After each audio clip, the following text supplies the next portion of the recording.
Il y a 3 registres que vous devez mettre en place si vous voulez être conforme au règlement européen en matière de protection des données personnelles, le GDPR. Le premier registre, c'est le registre du responsable de traitement. Ça, c'est l'article 30. C'est comparable en fait à ce que l'on devait faire quand on devait faire une déclaration CNIL par le passé. Globalement, on a à peu près les mêmes informations qui font porter sur un registre interne. Donc avant, on déclarait à la CNIL. Maintenant, on doit porter ça sur un registre interne et on doit indiquer le responsable du traitement, quelles sont les finalités du traitement, etc. etc. Donc globalement, c'est tout un ensemble d'informations qui vont indiquer qu'effectivement, oui, on met en place un traitement de données à caractère personnel. Deuxième registre, c'est un registre qui est beaucoup moins connu, c'est toujours dans l'article 30, c'est le registre des sous-traitants. Admettons par exemple que vous soyez un éditeur de logiciel, vous développez un logiciel d'emailing, eh bien vous serez tenu de porter au registre le fait que vous intervenez pour le compte de responsables de traitement qui sont l'ensemble de vos clients.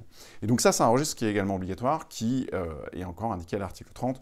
Voilà, ce registre sous-traitant, il faut le mettre en place. Le troisième registre, qui est également fait partie de la documentation qu'il faut mettre en place, c'est en fait toutes les notifications de violation des données à caractère personnel. Alors, c'est pas exactement un registre, mais il faut quand même tenir un registre, dans le sens où, en réalité, vous allez devoir documenter l'ensemble des violations de sécurité de données à caractère personnel qui se sont avérées au sein de votre organisation. Donc voilà, ça c'est 3 points à prendre en compte.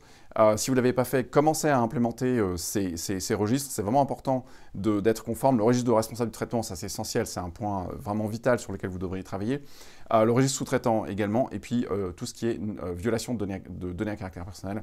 C'est-à-dire par exemple, des données sont une clé, vous avez des données à caractère personnel qui sont sur une clé USB, elles ont été perdues dans la nature, c'est les données de vos clients, et bien vous devrez documenter cette violation. Ok, donc voilà pour cette synthèse.